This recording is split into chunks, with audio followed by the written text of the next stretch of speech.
आदाब, आप देख रहे हैं मुनसिफ टीवी का खास प्रोग्राम मुल्क मिल्लत और मसाइल। मैं हूं खुर्शीद रब्बानी। हर साल जिलहिज्जा की 10, 11 और 12 तारीख को दुनिया भर के मुसलमान कुर्बानी का फ़रीज़ा अदा करते हैं। दरअसल कुर्बानी का ये फ़रीज़ा पैगंबर हज़रत इब्राहीम अलैहिस्सलाम की आजमाइश का एक अजीम हिस्सा है। अल्लाह ताला ने बड़ी तमन्नाओं और आरजुओं के बाद हज़रत इब्राहीम को औलाद की नेमत से नवाजा, और जब आपके बेटे हज़रत इस्माइल की उम्र 13 साल हुई तो अल्लाह ताला ने ख्वाब में हज़रत इब्राहीम को अपने बेटे को ज़िबह करने का हुक्म दिया, यानी कुर्बानी का हुक्म दिया। हज़रत इब्राहीम अलैहिस्सलाम अल्लाह की रज़ा की खातिर अपने बेटे हज़रत इस्माइल की कुर्बानी देने के लिए तैयार थे, मगर अल्लाह के हुक्म से हज़रत इस्माइल की जगह मेंढे की कुर्बानी हुई। इसके बाद से कुर्बानी की ये रवायत पैगंबर हज़रत इब्राहीम की याद में हर साल मनाई जाती है, और इस मौके पर बैतुल्लाह का हज भी अदा किया जाता है। मज़हब इस्लाम में कुर्बानी हज़रत इब्राहीम की सुन्नत और अल्लाह ताला की रज़ा और खुशनुदी हासिल करने का नाम है। मगर आज हमारे माशरे का हाल कुछ ऐसा है कि अक्सर लोग कुर्बानी सिर्फ अपने नाम, शोहरत और गोश्त खाने की नीयत से कर रहे हैं। आज मकसद इब्राहीम को भुलाकर वाक़या कुर्बानी की तौहीन बहुत सारे लोग करते हैं, जबकि कुरान में साफ तौर पर लिखा गया है कि अल्लाह के पास कुर्बानी का गोश्त और खून नहीं पहुँचता, बल्कि उसके पास तो सिर्फ तकवा पहुँचता है। आज मुल्क मिल्लत और मसाइल में हम इसी अहम मुद्दे के मुख्तलिफ पहलुओं पर चर्चा करेंगे, और इस मुद्दे पर चर्चा करने के लिए कई खास मेहमान मेरे साथ जुड़ चुके हैं। हमारे साथ हैं आलिम दीन मौलाना जाहिद रज़ा साहब, इनके अलावा सोशल एक्टिविस्ट हाजी हसन अहमद साहब हमारे साथ हैं, जामिया मिल्लिया इस्लामिया के इस्लामिक स्टडीज़ के डिपार्टमेंट के प्रोफेसर जुनैद हारिश जी भी हमारे साथ जुड़ चुके हैं, और इस्लामिक स्कॉलर शफीन कुरैशी साहब भी हमारे साथ जुड़ चुके हैं। तमाम मेहमानों का मैं इस्तकबाल करता हूं। मौलाना जाहिद रज़ा साहब, सबसे पहले आपके पास ही आएंगे। जो कुर्बानी का ये फरीज़ा है, अहम फरीज़ा है, हर साल पूरी ही दुनिया के मुसलमान इसको मनाते हैं, मगर इस फरीज़े की अहमियत पर सबसे पहले आप रोशनी डालें, ताकि तमाम लोग समझें, जिन लोगों को अभी तक भी नहीं पता या जो चीज़ों को हल्के में लेते हैं, उन तक सही बात पहुँचे। सबसे पहले तो आपके चैनल के जरिए पूरे आलम इस्लाम को, बिलखुसूस हिंदुस्तानी मुसलमानों को, तमाम बरादरान वतन को ईद उल अज़हा मुबारक। और रब्बे करीम से दुआ है कि माजी की तरह इन साल भी हम सब मुसलमानों को इस मुल्क में शरई आदाब के साथ और शरीयत मुतहरा के की हदूद में ईद उल अज़हा मनाने की और कुर्बानी करने की तौफीक प्राप्त है। कुर्बानी एक वाजिब अमल है जो नबी अकरम सल्लल्लाहु अलैहि वसल्लम के जद्द करीम जनाब इब्राहीम अलैहिस्सलातु वस्सलाम की सुन्नत है। और इस्लाम के हर अमल में, हर इबादत में अगर ये कहा जाए तो कोई ना कोई बेजा ना होगा कि सदा हिकमतें हैं। नमाज हो, रोज़ा हो, हज हो, ज़कात हो, कुर्बानी हो, बेशुमार हिकमतें हैं और ये यादगारें हैं। कुरान करीम से साबित है, नस्से क़तई से साबित है कुरान करीम से कुर्बानी। कुरान करीम में एक मुकाम पर फरमाया गया, फसल्लि लिरब्बिका वनहर, ए नबी आप नमाज कायम करें और कुर्बानी करें। इस तरह और भी मुख्तलिफ मकामात पर कुर्बानी के बारे में फरमाया गया।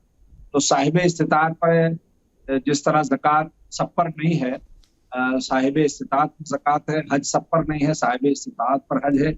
इसी तरह कुर्बानी के लिए भी सब पर ये नहीं दिया गया, बल्कि हर साहिब इस्तिताअत, साहिब नसाब पर है कुर्बानी वाजिब। नबी अकरम सल्लल्लाहु अलैहि वसल्लम से पूछा, या रसूलल्लाह कुर्बानी क्या है? आपने इरशाद फरमाया, रसूल इब्राहीम, ये मेरे जद्द करीम की सुन्नत है।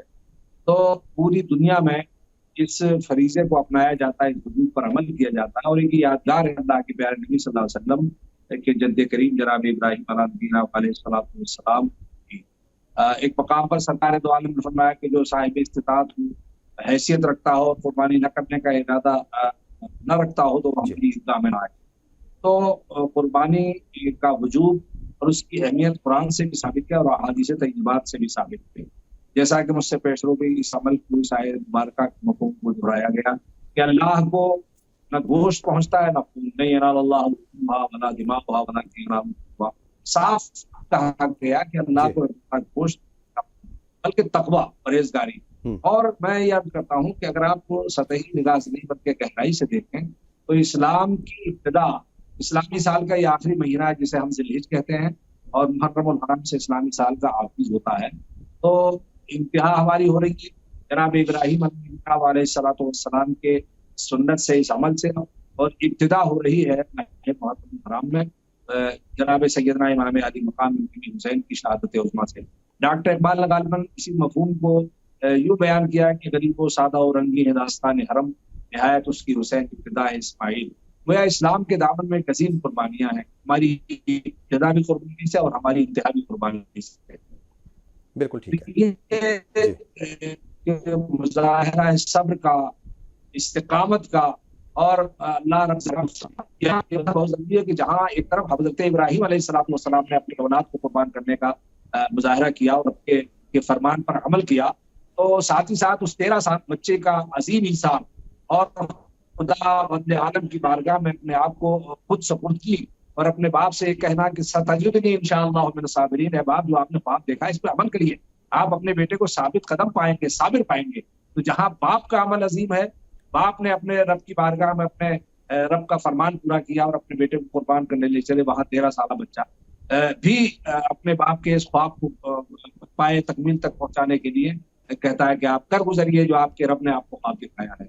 तो इस्लाम में ये सबूत मिलता है कि कुर्बानी के बगैर कोई हासिल नहीं है। और यहाँ कुर्बानी वो बेटे की तो नहीं हुई, अल्लाह ने उसके बदले में हदीस में है उलमा बयान फरमाते हैं कि जन्नत से दूंगा, लेकिन वो अमल आज तक जारी है और मकसद उसका वही है सिर्फ कि ये सिर्फ जानवर की कुर्बानी नहीं बल्कि शरीयत मुताहरा के तहफ़्फ़ुज़ के लिए, दीन पर क़याम के लिए, इस्लाम सुन्नत पर अमल के लिए, अपने रब को राज़ी करने के लिए हर कुर्बानी का यही तसव्वुर है। अपनी अना की कुर्बानी, अपने गुरूर की कुर्बानी, अपने घमंड की कुर्बानी, अपने माल की कुर्बानी।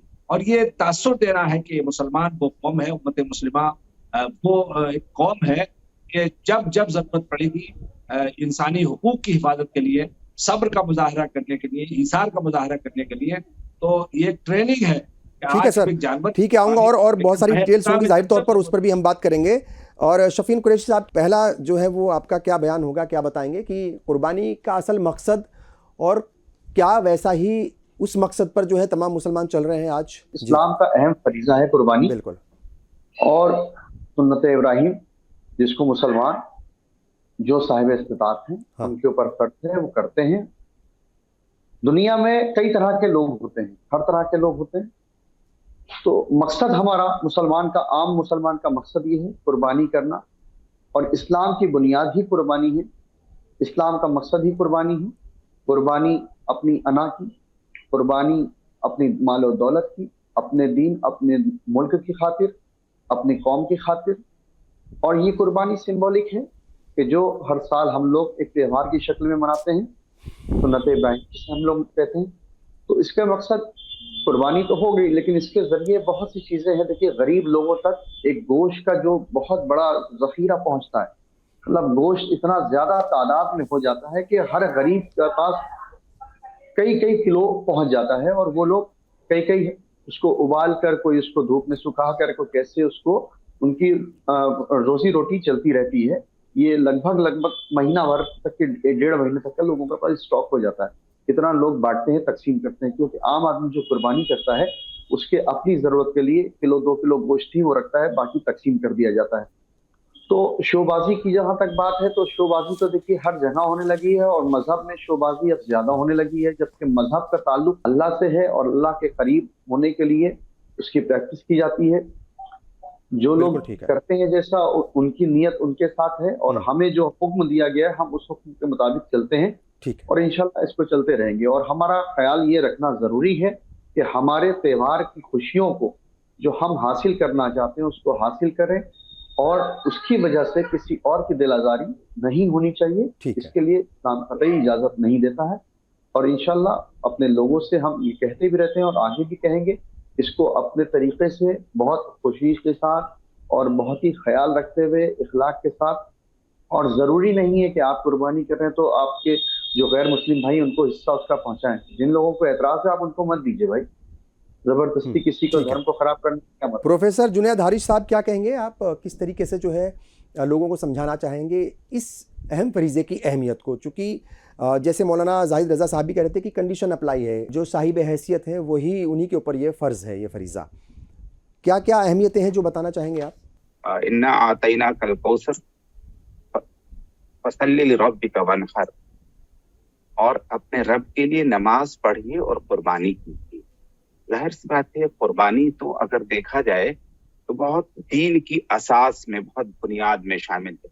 हजरत इब्राहीम अलैहिस्सलाम का जो पूरा वाक़या है, जिससे इंसानी अक्ल यहाँ तक पहुंचती है कि अक्ल के जरिया हक तक पहुंचा जाए और फिर हक के लिए हर तरह से, जिस तरह से भी मुमकिन हो, अपनी जान की कुर्बानी देने की कोशिश करनी चाहिए। खुद इब्राहिम अलैहिस्सलाम की जात से साबित है कि हक के लिए उन्होंने आग में जाना गवारा किया, जिसका नतीजा ये निकला कि क्योंकि अल्लाह रब्बुल आलमीन की जानिब से एक तरह से उस रास्ते पर चलने की कोशिश कर रहे थे और एक तरह की वो एक आजमाइश थी, तो अल्लाह ताला ने उनको ये कहते हुए उससे बिल्कुल निकाल लिया कि या नारू कूनी बरदम व सलामन अला इब्राहिम, ए इब्राहिम, ए आग, इब्राहिम अलैहिस्सलाम पर तू ठंडी हो जा और सलामती बन जा। असल में इस्लाम इसी सलामती से बना हुआ लफ्ज है जो एयर कंडीशन बना देता है इंसान की जिंदगी को। और फिर आगे जो सिलसिला निकला, इनकी नस्ल से इनके बड़े बेटे हजरत इस्माइल अलैहिस्सलाम की कुर्बानी को पेश करने की बात की गई। और फिर हम देखते हैं कॉमेडी की शक्ल में आपने जो पूरा का पूरा बताया, इसमें जो पूरा मामला है वो खुलूस का मामला है कि अल्लाह रब्बुल आलमीन के यहाँ, जैसा कि कुरान में कहा गया है कि लै यनालुल्लाह लुहूमुहा वला दिमाउहा वलाकिन यनालुहु तक़वा मिनकुम, तो उसके पास कुर्बानी का गोश्त और खून नहीं पहुंचता है, तकवा जो दिल की हालत है। और तकवा के बारे में मैंने इससे पहले भी कहा, एक खारदार राह जिसकी दोनों तरफ खारदार, एक शाहराह जिसकी दोनों तरफ खारदार झाड़ियां हों और से बचते हुए अपने आप को राह हक का मुसाफिर बना देना, ये तकवा कहते हैं। लेकिन इसमें भी हक पर साबित कदम रहना और हक पर अमल करते हुए आगे बढ़ना, दरअसल ये कुर्बानी का मकसद है। ठीक है हाजी हसन अहमद साहब, आपसे भी वही कुर्बानी की अहमियत पर जो है आपसे भी तासुरात चाहेंगे और उसके बाद फिर दूसरे सवालों की तरफ बढ़ेंगे।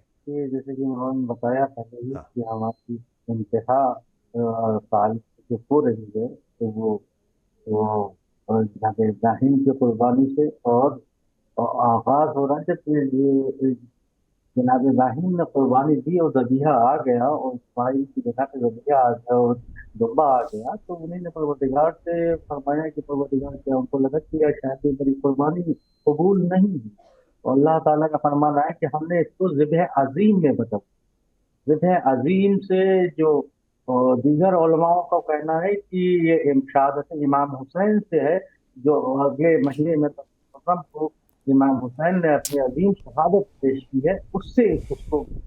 मौलाना जाहिद रसा साहब, देखिए जैसे शुरुआत में ही कई बात कही गई थी और वो ये थी कि क्या मतलब खुलूस और तकवा है, चूँकि कई बार कई लोग, सब नहीं मगर कई बार कई लोग, और वो सब जगह देखा जाता है, अक्सर शहरों में देखा जाता है कि वो शोबाजी बहुत ज़्यादा करते हैं, ज़रूरत से ज़्यादा जानवर ख़रीदना और महंगे, और फिर उन महंगों का की शोबाजी करना, बताना तमाम आसपास के लोगों को, पड़ोस के लोगों को और मतलब अपने रिश्तेदारों को। और हम तो देख रहे हैं आजकल सोशल मीडिया का भी ज़माना है, सोशल मीडिया के ऊपर भी उन तमाम चीज़ों की फिर शोबाजी होती है कि ये इतना महंगा है और ये इतना महंगा फला साहब ने ख़रीद लिया है, इतने लाख रुपए का है। इसको लेकर के किस तरीके से आप देखते हैं? चूँकि इस्लाह करना भी बहुत ज़रूरी है, ये ठीक है, तमाम बातें अपनी जगह हैं, मगर लोगों को बताना जो गुमराही में है उन्हें किस तरीके से समझाने की ज़रूरत है आज के वक्त में। देखिए, इस्लाम बड़ा खालिस मजहब है और दीन फितरत है। कोई भी इबादत हो, हरगिज रियाकारी, नाम नमूद और नुमाइश बिल्कुल पसंद नहीं है। कोई भी ऐसा अमल अल्लाह उसके रसूल की बारगाह में मकबूल नहीं है, बल्कि वो मरदूद अमल है कि जिसमें इंसान की नीयत में, उसके कल्ब में, उसके इरादों में खुलूस और लिल्लाहियत ना हो, तकवा और परहेजगारी ना हो, बल्कि दिखावा हो, नुमाइश हो। बिल्कुल आप ये सही कह रहे हैं और ये बदकिस्मती है, खास तौर पर जो हमारी नौजवान जनरेशन है वो इसका शिकार हो गई है। और मैं समझता हूँ कि कहीं अगर हालात इस तरह के होते हैं तो उसकी हम लोगों की जिम्मेदारी है। ये मैं इसे कम इल्मी कहूँ, जहालत कहूँ, या ये मीडिया का वो कहूँ, या इसको इस तरफ तवज्जो नहीं दिलाई जा रही है, बल्कि पुरजोर अंदाज से इस पर काम करने की जरूरत है। बहुत से मकामात पर ऐसी आज भी ऐसे शवाहिद और ऐसे सबूत मिल रहे हैं कि साहब जानवर लाया जा रहा है और उसके गले में हार फूल डाल के उसको घुमाया जा रहा है। बकरा हो, भैंस हो, भैंसा हो, इस तरह के जानवरों की नुमाइश हो रही है और बाकायदा उसका जो है। और दूसरा ये रकम का कंपटीशन, इससे कहीं ना कहीं एहसास कमतरी वो गरीब जो मुतवस्सित हैसियत रखता है वो कर रहा है। अब उसके बाद साहब सरमायादार लोग इतने हजार का बकरा, इतने लाख का बकरा, इतने का भैंस, इतने का भैंसा, इस तरह इस कदर रियाकारी और इस कदर नामो नमूद नुमाइश शुरू हो गई। इस्लाम यकीनन इस पैगाम को बताने की और बार बार हमारे उलमा इकराम अपने खुतबा, अपने जुम्मों के खुतबों से, अपनी तकारीर वाज़ नसीहत से ये कर रहे हैं और करना चाहिए कि आप ये इतना अहम अमल अच्छी खासी रकम खर्च करके ये वजूब अपना रहे हो, इस फरीजे पर अमल कर रहे हो और साथ ही साथ वो सारी की सारी चीजों पे पानी फिर जाता है। वो अमल रांदे दरगाह हो जाता है, वो अमल मुंह पे मार दिया जाता है जिसमें रियाकारी का, नुद नुमाइश का और उसका दिखावे का तसव्वुर हो। इसलिए हरगिज नहीं इस्लाम इसकी इजाजत नहीं देता। इस्लाम ने बहुत से मामलात में तो ये कहा जैसे मदद करने का है या इस तरह की बहुत सी चीजें जो गुरबा यतामा मसाकीन की मदद करने का है या जो खैरात वगैरह का, बहुत से मामलात में अल्लाह के रसूल सल्लल्लाहु अलैहि वसल्लम ने खुद की अमल फरमाया कि एक हाथ से दो दूसरे को खबर नहीं हो। इस तरह सदकात और अदियात और गुरबा यतामा मसाकीन की मदद के बारे में फरमाया। तो इस्लाम में नमाज और रोजा और हज और ज़कातों को इसी तरह की रियाकारी और नामनमूद ये बिल्कुल खराब, मतलब दो लोग अपने इस अमल को खराब कर रहे हैं, अपना पैसा जाया कर रहे हैं, वक्त जाया कर रहे हैं और यकीनी तौर पर उनका वो अमल महबूब बारगाह इलाही नहीं हो सकता कि जर्रा बराबर भी अगर शायबा उनकी नीयतों में, उनके इरादों में और उनके इस तरह के अमाल में है कि वो दूसरों पर सबकत हासिल करने के लिए, अपना नाम पैदा करने के लिए, नुदो नुमाइश के लिए और रियाकारी के लिए इस तरह अमल करते हैं। इसलिए बहुत जरूरत है कि ये पैगाम पहुंचे कि आप अल्लाह के लिए कर रहे हैं, अल्लाह के नबी की सुन्नत को अपना रहे हैं, ईसार और कुर्बानी का ये मुजाहरा कर रहे हैं, एक नेक अमल जिससे यकीनी तौर पर तकवा हासिल होता है, फरिश्तारी हासिल होती है और फुकरा गुरबा यतामा मसाकीन को गोश्त के जरिए उनकी मदद करने का हमें हुक्म दिया गया है। तो ये नामो नमूद, ये रियाकारी, इस तरह का दिखावा तो कुर्बानी में नहीं, खास तौर पर कुर्बानी में जो हो रहा है हिंदुस्तान में हम तो देखते हैं मुख्तलिफ मकामात पर होती है लेकिन शायद वहाँ ना हो, लेकिन हिंदुस्तान में इधर ये लानत ज्यादा आ गई और बिलखुसूस हमारी नई जनरेशन में, हमारे नौजवानों में खुदारा इससे बाज आना चाहिए, वरना आपके सारे अमल, आपका सारी ये इसराफ हो जाएगा और ये यकीनी तौर पर बारगाह खुदावंदी में महबूब अमल नहीं होगा। शफीन कुरैशी साहब, क्या कहेंगे आप? जिस तरीके से मैंने कहा कि भाई ये जो सोशल मीडिया के जरिए खासतौर से कुछ नौजवान ये जो शोबाजी करते हैं कुर्बानी के जानवरों की और उनके रेट्स भी बताएंगे और बताएंगे कि ये कितना महंगा खरीदा गया है, तमाम चीज़ें, इसको लेकर के क्या कुछ जो है आप कहेंगे? और दूसरा, समाज का क्या रोल है रोकने में उसमें कि भाई ये सब ना किया जाए? मतलब ये आप जो है ये तो अल्लाह की रजामंदी के लिए है, अल्लाह की रज़ा के लिए है, खुशनुदी हासिल करने के लिए है, एक तरीके से तकवा है ये, या एक बड़ा अहम फरीज़ा है। इसकी शोबाजी सोशल मीडिया के जरिए तो कतई नहीं होनी चाहिए। आज हालात ये हैं कि हम अपने बच्चों को बेहतरीन तालीम के नाम पर ज्यादा से ज्यादा पैसा खर्च करके कहीं भी पढ़ाना चाह रहे हैं, लेकिन दीनी तरबियत जो हमारी है वो हमारे बच्चों को नहीं मिल पा रही। तालीम का आना और तरबियत का जाना इसकी बुनियादी वजह है। ये हमारी जिम्मेदारी है कि हम अपने बच्चों को इस बात की तरबियत दें, अपने दीन से उनको वाबस्ता रखें कि देखो किस तरह से चीज़ों को करना है, किस तरह से चीज़ों को नहीं करना है, क्या सही है क्या गलत है। ये तालीम के जरिए नहीं, तरबियत के जरिए आता है। और तालीम तो दुनिया का वो चैप्टर है जिसको पढ़ के कंपटीशन में लोग जा रहे हैं, बढ़ रहे हैं आगे। तरबियत हमारे यहाँ हम लोग पीछे छूट रहे हैं। तो ये पढ़े लिखे जो जाहिल, जिन्हें कहा जाता है पढ़े लिखे जाहिल और फ्रस्ट्रेटेड लोग हैं, जो इस तरह का मुजाहिरा करते हैं और अपनी दौलत की नुमाइश और अपनी हैसियत की नुमाइश करते हैं। ये एक तरह के फ्रस्ट्रेटेड लोग हैं जिनको समाज में कहीं ना कहीं किसी तरह से तिरस्कार मिला होता है और वो अपने आप को जगजाहिर करने के लिए कि मैं मालदार हूँ और मेरी ये हैसियत है, वो जाहिर करने के लिए। तो उसके लिए इंशाल्लाह हमारी आपकी खुद की जिम्मेदारी है कि अपने बच्चों पर कमांड रखें और अपने बच्चों को बेहतरीन तरबियत दें दीन की, जिससे कि वो दुनियावी तालीम के साथ साथ दीनी तरबियत जब हासिल करेंगे तो उनको सही गलत का फर्क अपने आप मालूम हो जाएगा।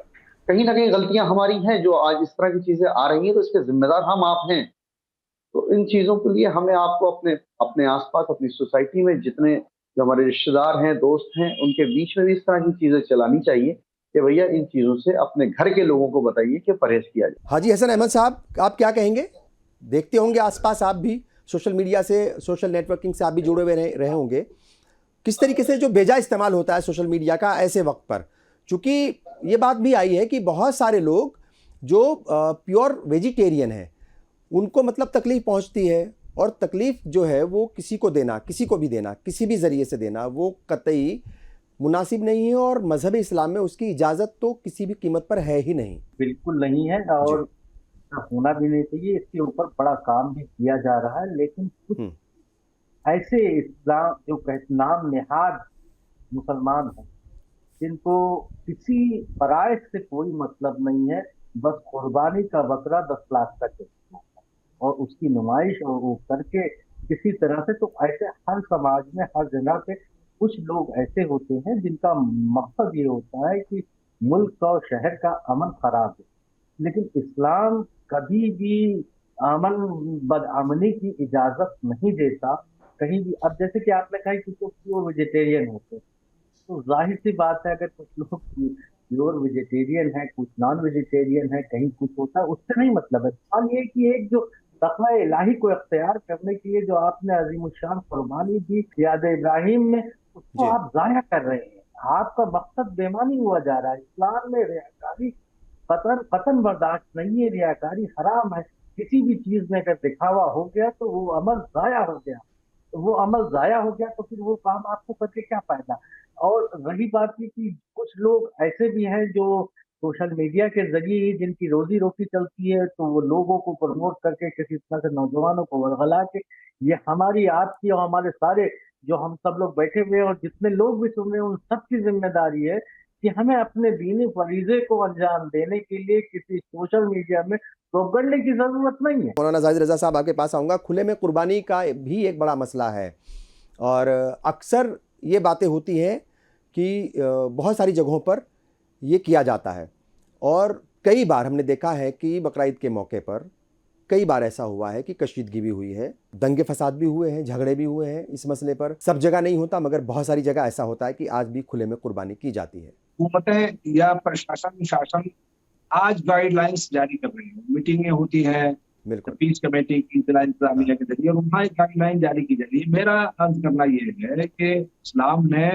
तो 1400 साल पहले नबी अकरम सल्लल्लाहु अलैहि वसल्लम ने तमाम किस्म के आदाब और अहकाम अता फरमाए। कुर्बानी के सिलसिले में भी हमारे उलमा बयान भी करते हैं कि ये सारे आदाब और सारे अहकाम और सारे मसाइल इस्लाम ने कुर्बानी में एहतियात के लिए फरमाया गया। कुर्बानी खुले में न की जाए, समझे, उसका गोश्त खुले में कहीं नहीं लेकर खाया जाए, खून उसका ना बहे, उसके फजलात को जो है मुनासिब मकामात पर दफन किया जाए, और किसी किस्म की दिलादारी, चाहे वो वेज हो नॉन वेज हो, हमारा पड़ोसी, ये इस तरह मुसलमान भी बहुत से सफाई का एक तो बड़ा जोर दिया गया सफाई पर, क्योंकि सफाई आधा ईमान है, और साथ ही साथ दिल आजारी हरगिज़ नहीं, चाहे कोई एक शख्स हो, हमारा पड़ोसी हो या पूरी एक बस्ती हो, शहर हो, दिल आजारी इस्लाम ने तो बहुत सख्ती के साथ ममानियत की किसी की दिल आजारी के लिए, किसी के जज्बात में एहसासात को मजबूत करने के लिए। हज़रत शेख शरफुद्दीन याह्या मनेरी अलैहि रहमा, जो वली कामिल है, कुतुबुल अक़ताब है, उनकी सवाने हयात में मैं पढ़ रहा था कि आप नफली रोजा रखते थे, तो एक खादिम साथ रहता था, एक मुरीद खास अपने हाथ से कुछ बना कर लेकर आया और कहा हजरत इसे तनावुल फरमा लीजिए। तो आपका अगर रोजा था लेकिन आपने उसको तनावुल फरमा लिया। खादिम ने तवज्जो दिलाई कि हजरत आपका तो रोजा है। हजरत शेख शरफुद्दीन याह्या मनेरी अलैहि रहमत व रिज़वान ने फरमाया कि रोजा है, रोजे की अदा तो हो जाएगी, उसकी कज़ा रखी जा सकती है, लेकिन इसका अगर दिल टूट जाएगा तो इसकी अदा नहीं हो सकती। ये बहुत अकीदत और मोहब्बत के साथ लाया। तो दिल तोड़ना या दिल आजारी करना इस्लाम हरगिज़ इजाज़त नहीं देता।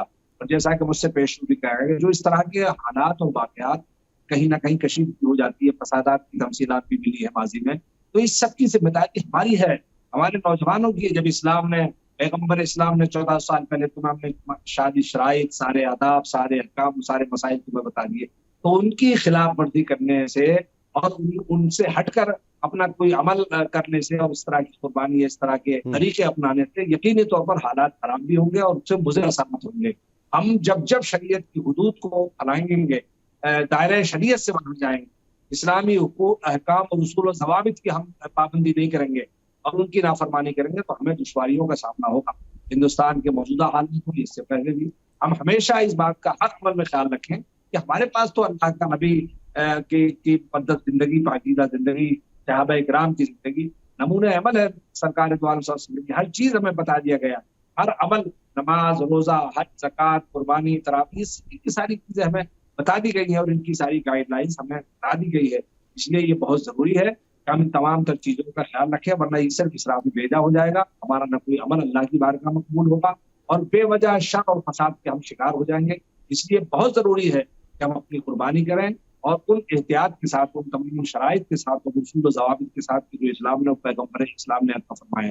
और मेरा यकीन है कि अपने तमाम अमाल, बिलखुसूस कुर्बानी भी अगर उन ज़वाबित के साथ की गई तो हमें किसी न गाइडलाइंस की जरूरत है, ना हुकूमत की किसी मुदाखलत की जरूरत है। हमें तो अल्लाह के रसूल ने, हमारे मजहब मुहज़्ज़ब ने हमें खुद वो तालीमात और वो शराइत सब अता फरमा दी हैं। हम क्यों उनसे बाहर जाए? इसलिए कि हम जो कर रहे हैं वो अपने रब की रजा के लिए कर रहे हैं, अपना फरीजा अदा कर रहे हैं, अपना वजूब अदा कर रहे हैं।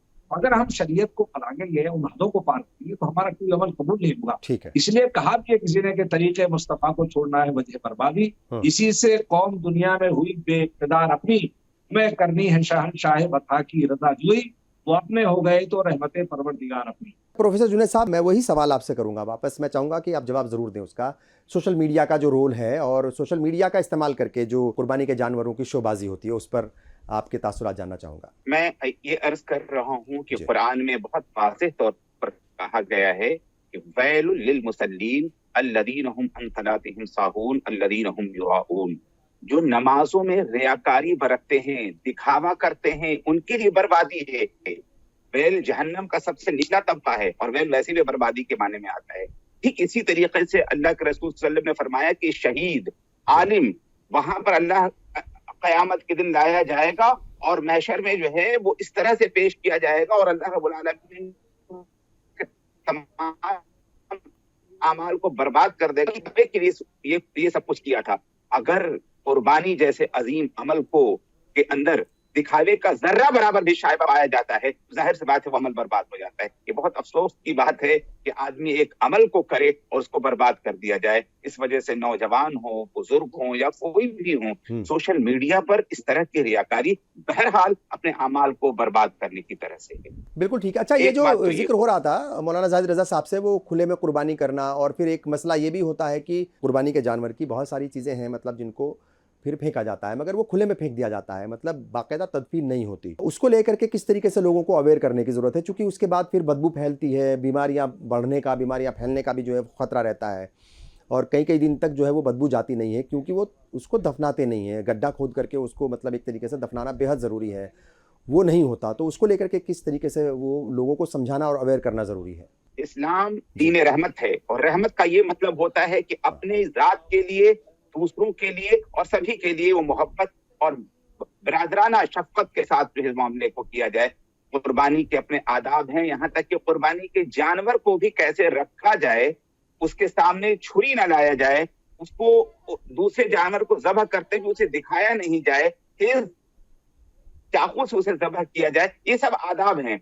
और ये तो बहुत बड़ी बात है और बड़ी शर्मनाक बात है कि जो आदाब हैं इस्लाम के अंदर, कि कुर्बानी को ज़बह करने के बाद उसके गोश्त को, उसके पाकीज़ा गोश्त को खुद खाया जाए, दोस्तों को खिलाया जाए, गरीबों में तकसीम किया जाए, लेकिन किसी को तकलीफ न पहुंचाया जाए, किसी भी तौर पर तकलीफ न पहुंचाया जाए। अब उसके फजलात हैं, उसकी जो बची हुई चीजें हैं, ये बड़ी बेअदबी, बेहुरमती की बात है और शर्मनाक बात है। उसको यूं ही फेंक दिया जाए, ये कुर्बानी नहीं, ये तो एक तरह का मजाक है। जाहिर सी बात है जो अल्लाह रब्बुल आलमीन के लिए कुर्बानी करेगा वो कुर्बानी की गोश्त का अदब व एहतराम भी करेगा, और गोश्त के साथ साथ जो है जो पूरे के पूरे जो उसके साथ जो जज्बा वाबस्ता होता है, उसके पेश नजर वो तमाम आलाइशें, चमड़ा हो, हड्डी हो या फजलात हो, उसको सही जगह पर ले जाने की कोशिश करेगा। वो खुद उसकी जिम्मेदारी बनती है। मैं समझता हूँ कि इंतजामिया के साथ बैठ करके इस मौजू पर सही तरीके से गुफ्तगू होनी चाहिए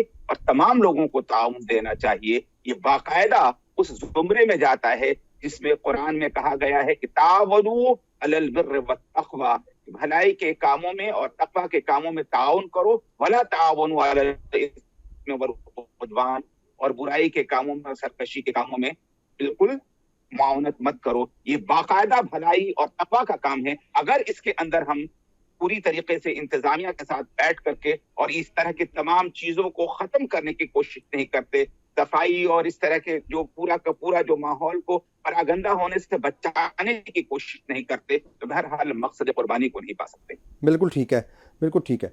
हाजी हसन अहमद साहब, क्या कहेंगे आप? देखिए, चूँकि ये बात तो सही है कि तमाम शहरों के, कस्बों के या बड़ी जगहों के जो पूरा सिस्टम है, जो इंतज़ामिया है, प्रशासन है, वो कमेटीज़ के साथ जो है, जो अमन कमेटियाँ हैं या जो ज़िम्मेदार लोग होते हैं कम्युनिटी के, उनके साथ बातचीत भी करता है, बैठता भी है, मगर वो कस्बों तक और शहरों तक और बड़े शहरों तक ही वो तमाम चीज़ें जो है वो महदूद रहती हैं। छोटे कस्बे या गांव तक शायद वैसा नहीं रहता। हम देखते हैं कि वो खुले में कुर्बानी भी होती है और फिर जो ऐसी चीज़ें हैं जिनको बाहर ही फेंक दिया जाता है, जानवर की बची हुई चीज़ें, जिनको दफनाना चाहिए, गाड़ना चाहिए, मतलब इस तरीके से जो है एक पूरा सिस्टम है, उसको मतलब फॉलो करना चाहिए।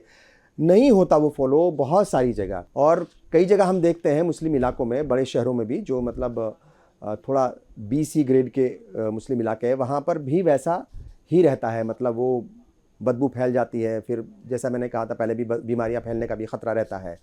किस तरीके से जो है वो लोगों को एजुकेट करने की ज़रूरत है, और उसमें कौन लोग जो है वो आगे आकर के अपना रोल अदा कर सकते हैं? बहुत तेज़ी से काम भी हो रहा है। सारी जामा मस्जिदों से इसका ऐलान किया जाता है कि वो वेस्ट आइटम जो जिनको कूड़े बड़े बड़े कूड़ेदान डाल दिए जाते हैं, जिनको कुत्ते घसीटते हुए जाते हैं, तो कुर्बानी का मकसद ज़ाया हो जाता है, उससे बदबू फैलती है।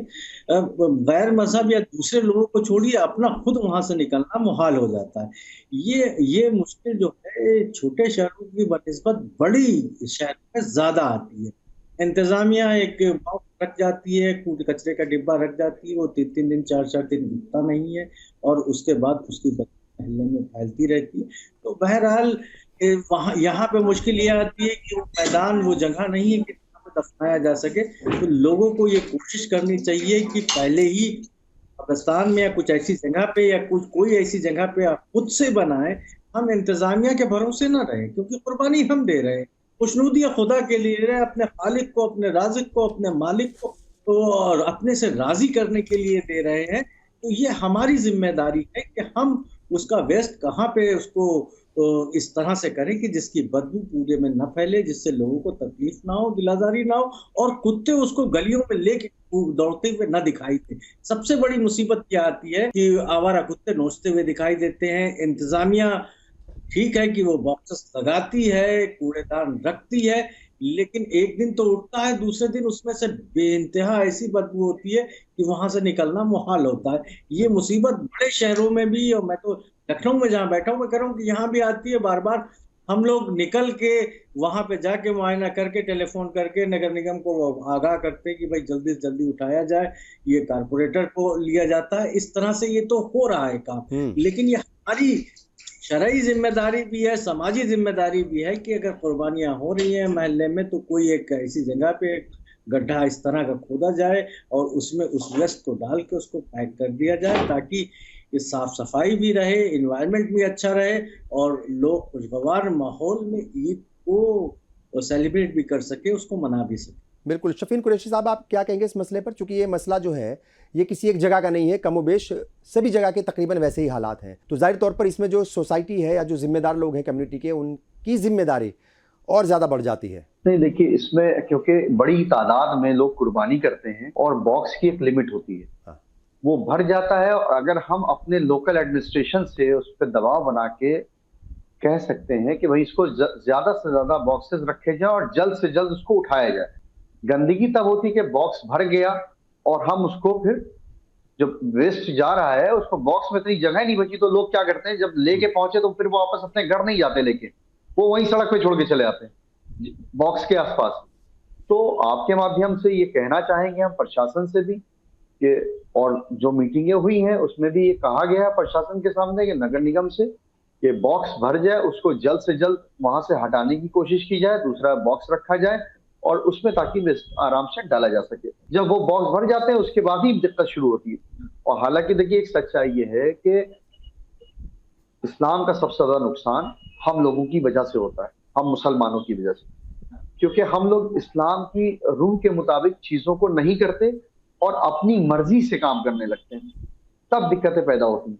तो आपके चैनल के जरिए मेरी सबसे अपील है सभी मुसलमानों से हिंदुस्तान के कि अपने आसपास साफ सफाई रखें और कोशिश करें कि अगर आपके बॉक्स में वेस्ट भर गया है और नहीं हुआ है तो कम से कम उसको किसी बैग में कर दें, बैग में करके आसपास कहीं जो गड्ढे वड्ढे हो उसमें डाल के मिट्टी से पाट दें, सड़क पे ना डालें, जिससे कि परेशानी का सबब बने।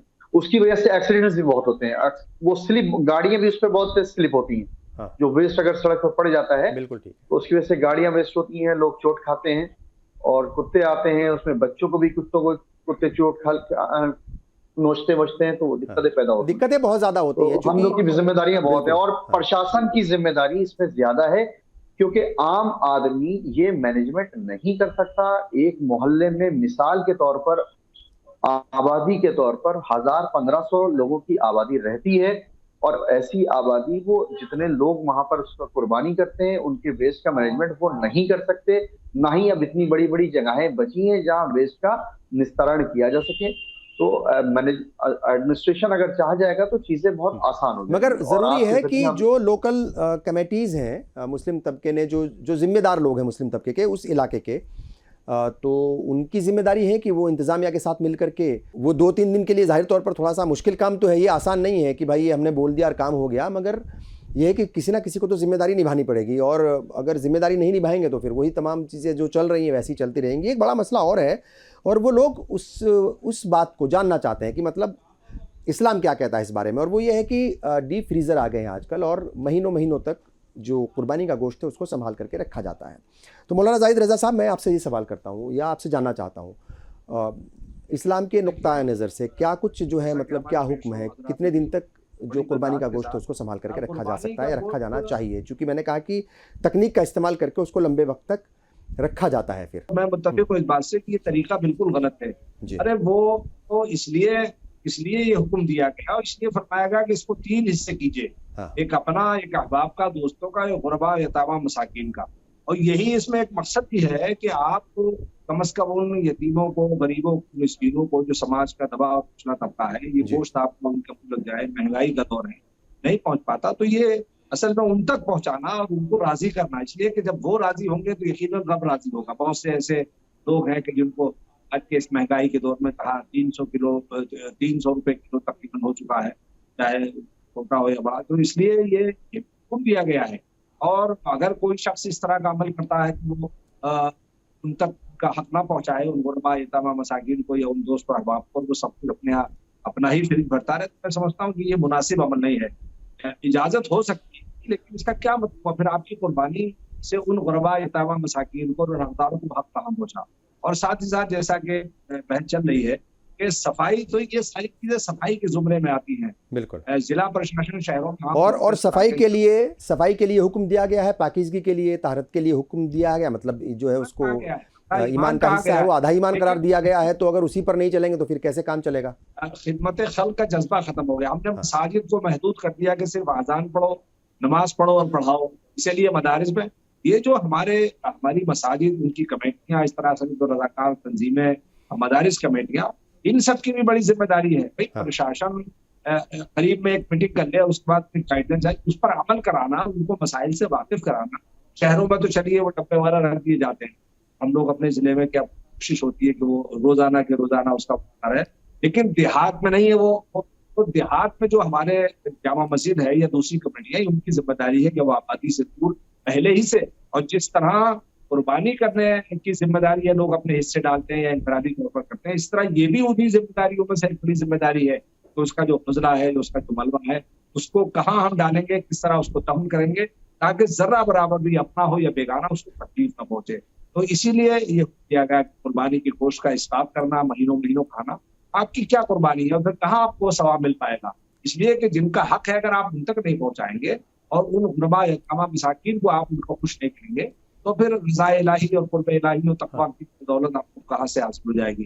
तो इसलिए बुनियादी जरूरत है कि हम जितना हो सके रोज एक वो शख्स जिस पर कुर्बानी वाजिब है, अल्लाह ने जिसको इस्तेदाद दिया, तो अच्छा, ये बड़ी अहम बात आपने कही है और बड़ी अहम बात आपने बताई है कि क्या ऐसा भी हो सकता है कि देखिए, क्योंकि आपने कुर्बानी की और उसको 3 हिस्सों में तकसीम करके जो सिस्टम है या जो हुक्म दिया गया उसके मुताबिक तकसीम कर दिया, मगर बहुत सारी जगहों से आपके घर भी फिर आता है गोश्त, जो है वो थोड़ा थोड़ा करके आता है, उसको भी जमा कर लिया जाता है। फिर वो मैंने कहा डीप फ्रीज़र का भी एक कॉन्सेप्ट चल गया है, या किसी के घर में फ्रिज है तो उसके अंदर फ्रीज़र भी होता है एक अलग तरीके से। क्या ऐसा भी हो सकता है, चूंकि आपने ये एक तरीके से आई ओपनर है बहुत सारे लोगों के लिए, बकरीद गुजरने के बाद 3 दिन गुजरने के बाद फिर अगर गोश्त ज़्यादा बच गया है, उसके बाद भी आप तकसीम कर सकते हो, जिन लोगों को आप दे चुके हो पहले, उसके बाद भी वापस दे सकते हो अलग अलग मौकों पर। हाँ, बिल्कुल दिया जा सकता है, दोस्त अहबाब का वो दिया जा सकता है, या खास तौर पर जिन तक नहीं पहुंच पाया, या एक बार दे भी दिया, उसके बाद भी आपका स्टॉक हो गया, आपकी जरूरतों से ज्यादा बच गया, तो दे सकते हैं। क्योंकि ये तो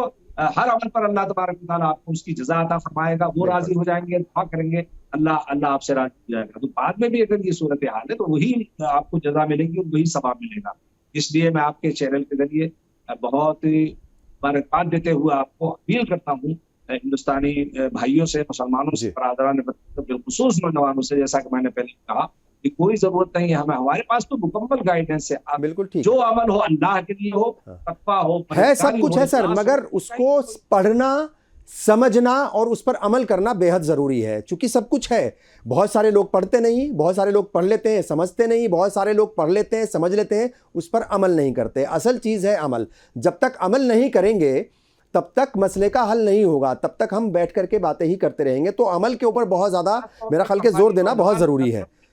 ठीक है साहब। प्रोफेसर जुनैद साहब, मैं चाहूँगा कि आप भी थोड़ा सा रोशनी डालें इस मसले पर, चूँकि शहरों में, मतलब शहरों में ज़्यादातर ये कॉन्सेप्ट है। हालांकि हमने देखा है कि बचपन में हम देखते थे कि जब डीप फ्रीज़र नहीं होते थे या फ्रिज का भी मतलब जो है वो कॉन्सेप्ट नहीं था, मोटे तौर पर गांव की बात अगर हम बात करें 25-30 साल पहले, तो और तौर तरीके होते थे उस गोश्त को संभाल कर रखने के, बहुत सारे तौर तरीके होते थे। तो थोड़ा सा रोशनी आप भी इस मसले पर डालें कि किस तरीके से करना ज़रूरी है सारी चीज़ों को, और वो कितने दिन तक मैक्सिमम रखना चाहिए, कैसे जो है उसको बीच बीच में तकसीम कर देना चाहिए, ज़रूरतमंद लोगों तक पहुंचाना चाहिए। देखिए, बहुत अहम सवाल है, बहुत अच्छा सवाल है जी। मैं ये समझता हूँ कि कुछ चीजों को अगर शरई नुक्ते नजर से समझा जाए तो बहुत आसानी हो जाएगी। जी। कुर्बानी के बाद के जो अय्याम है उसे अय्याम तशरीक कहा जाता है। तशरीक के माने ही हुआ करते हैं, सूरज से ताल्लुक उसका, यानी पहले के जमाने में डीप होता था लेकिन सूरज की रोशनी में उस गोश्त को सुखाया जाता था, उसी से लफ्ज़ तशरीक बना है ये, ठीक है ना। तो पहले जमाने में भी होता था और अल्लाह के रसूल के जमाने से साबित है कि साल भर तक वो सूखा हुआ गोश्त खाया जा चुका है।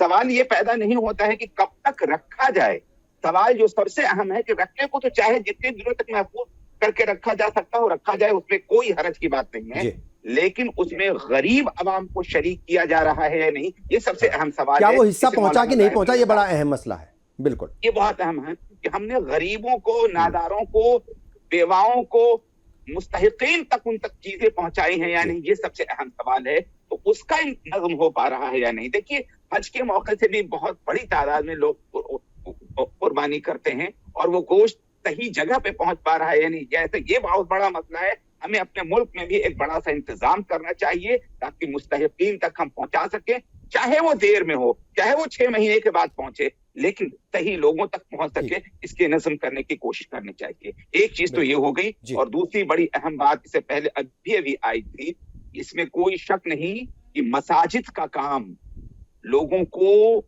बहुत कुछ देना है, और उस बहुत कुछ देने में ये भी शामिल है कि इस तरह के जो मसाइल आते हैं, जिस तरीके के एक तरह से गोश्त की, मैं समझता हूँ तकसीम का भी मसला, और जो फजलात हैं, जो आलाइशें हैं, कि इस तरह की चीजों को कमेटियों को चाहिए कि इंतजामिया के साथ मिलकर, मैं इंतजामिया का बार बार नाम इसलिए ले रहा हूँ कि हम कोई भी काम इंतजामिया की मर्जी के बगैर करें तो खुद अपने आप में मसाइल पैदा हो सकते हैं। इसलिए मिलजुल करके बैठ करके एक बेहतरीन हल निकालना चाहिए, और मोहब्बत का पैगाम है ये कुर्बानी का त्यौहार, कि ये पैगाम पूरी तरीके से जा सके, इसका पूरा हमें एहतमाम करना चाहिए। अच्छा, एक मसला और है, वो मैं जानना चाहूँगा मौलाना जाहिद रज़ा साहब आपसे भी, और वो है खालें। जो मतलब कुर्बानी के बाद जो खाल है उसको ज़्यादातर अक्सर देखा है हमने, वो मदारिस को ही दिया जाता है, मदारिस में भेज दी जाती हैं। बैतुल माल का भी एक कॉन्सेप्ट होता था, तो शायद वो इस मसले में आहिस्ता आहिस्ता थोड़ा सा या तो ख़त्म हो रहा है, वो दिखता नहीं है। तो खाल जो है वो कहाँ देना मतलब ठीक है, मुनासिब है कि भाई आप फला जगह दे दीजिए, मस्जिद में देना है या फिर मदरसे में देना है या फिर बैतुल माल में, या फिर कोई और तरीका है? गुज़िश्ता 8-10 साल से खालों की अहमियत और मानवियत खत्म हो गई। वरना ये था कि अक्सर मदारिस में दी जाती थी खाने, और वो काफी हद तक मदारिस का फायदा हो जाता था, लेकिन जब उनकी कीमतें इस कदर गिरा दी गई और इस कदर घटा दी गई कि अब तो फ्री भी कोई खाल लेने को तैयार नहीं होता। वरना हुक्म यही था, और खाल तो किसी भी फलाही काम में दी जा सकती है। तो ये कि कुछ इलाकों में अपने मसाजिद के अइम्मा को भी, जो गरीब इलाके हैं जहाँ तनख्वाहें कम थी, उनको भी दे दी जाती थी, वो दबा करते थे उसके बदले में उनको नजराने के तौर पर। लेकिन आज की सूरत हाल मौजूदा हिंदुस्तान का जो है, उसमें खाल चाहे बड़े की हो, बहुत कम कीमत पर, और बकरे की खाल भी 10-20 रुपए से ज्यादा नहीं है। तो हुक्म तो यही था कि वो जिस तरह फितरे का हुक्म है या ज़कात और सदक़ात का हुक्म है कि वो गरीब को दी जाए, और इसी तरह मदारिस को बहुत बड़े बड़े मदरसा और बहुत बड़े पैमाने पर खाले इकट्ठी हो जाती थी, और उससे माली मनफ़अत मदारिस को हो जाती थी। लेकिन दौरे हाजिर में खाल बेवाना होकर रहती है क्योंकि उसकी इतनी कम कीमत है। अब अगर काटने वाले को भी ये कहा जाता है कि तुम ये खाल ले लो और उसको उजरत में शामिल कर लो, तो वो भी हरगिज तैयार नहीं होता। इसलिए खाल का मसला वही है कि अगर मुनासिब और मुख्तसर सी कीमत पर जा रही है तो उसकी कीमत वसूल कर ली जाए, और जो हकदार है, जो मुस्तहिकीन है, मदारिस हैं और गरीबा नादार और जो इस तरह से हकदार है मुस्तहिक, उनको दे दी जाए। हाजी हसन साहब कुछ कहना चाहेंगे इस मसले पर आप? देखिए, मौजूदा हालात में जिस तरह से चमड़े का व्यापार खत्म हो गया, कानपुर की फैक्ट्रीज खत्म हो गई, तो सबसे बड़ी खपत खालों की वहीं होती थी। बहुत अच्छी उसमें मकदार में मदारिस की और मसाजिद की जो है इससे बहुत अच्छी इनकम होती थी, और बाकायदा क्योंकि बड़ी तादाद में कुर्बानी दी जाती थी और उन खालों को मदारिस में भी मसाजिद में ही पहुंचा दिया जाता था जहाँ कलेक्शन होता था, और वहाँ से लोग कलेक्ट कर लेते थे। लेकिन आज की डेट में अगर हम कुछ पैसे दे के भी चाहते हैं ये खाले ले लेते हैं तो नामुमकिन हो गया है। अब सबसे बड़ी मसला जो वेस्ट का था उसके खालों का भी ज्यादा बड़ा मसला हो गया, क्योंकि वेस्ट तो फिर भी फट जाता है, वो हो जाता है और कंज्यूम हो जाता है, लेकिन खाले इधर उधर जो घिसटती हुई दिखती है वो सबसे बड़ा मसला खड़ा हो गया। तो हमारे जिम्मेदार को, प्रशासन को भी चाहिए कि ये एक बड़ा मसला। ठीक है, चूंकि वक्त की कमी है, प्रोफेसर जुनैद साहब, एक मसला और है। तमाम जितनी भी बातें थी कुर्बानी से जुड़ी हुई, मेरा ख्याल के तमाम मसलों के ऊपर, तमाम पहलुओं के ऊपर हमने जो है वो बात की और आप लोगों ने रोशनी डाली।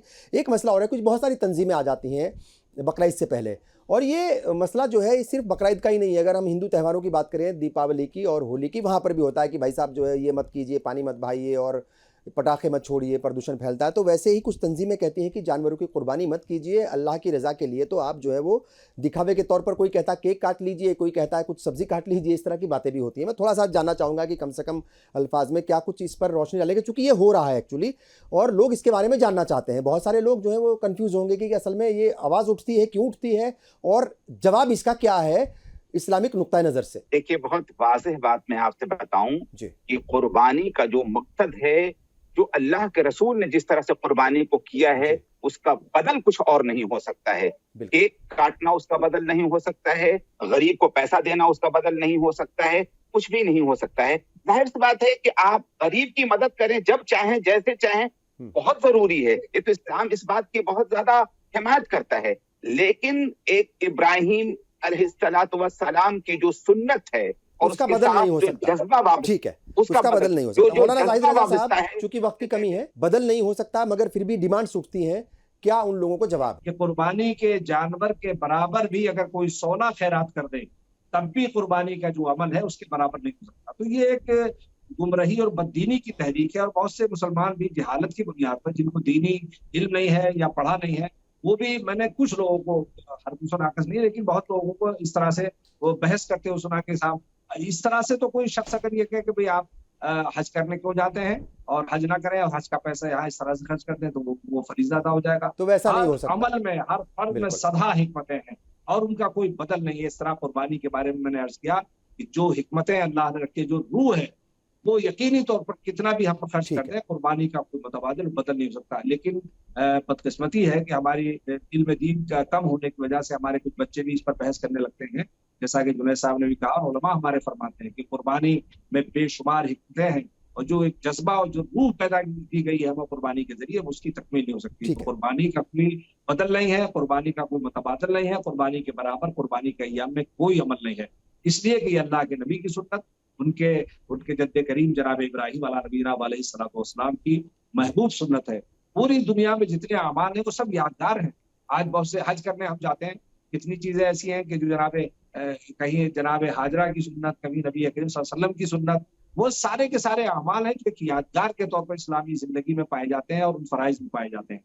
इसलिए उनका कोई बदल नहीं हो सकता। मुसलमानों को चाहिए कि इस गुमराही से और बददीनी से और ऐसे लोगों के गुमराह से दूर रहे और अपने अंदर ये जज्बा पैदा करें। अल्लाह ने इस्तिताअत दी है, तो हर साल कुर्बानी को इस्लामी शरीयत, मुस्तफ़ा जान रहमत के फरामीन की रोशनी में, कुरान और सुन्नत के आदाब और अहकाम की रोशनी में हम लोग कुर्बानी के इस फरीज़े को अंजाम दें।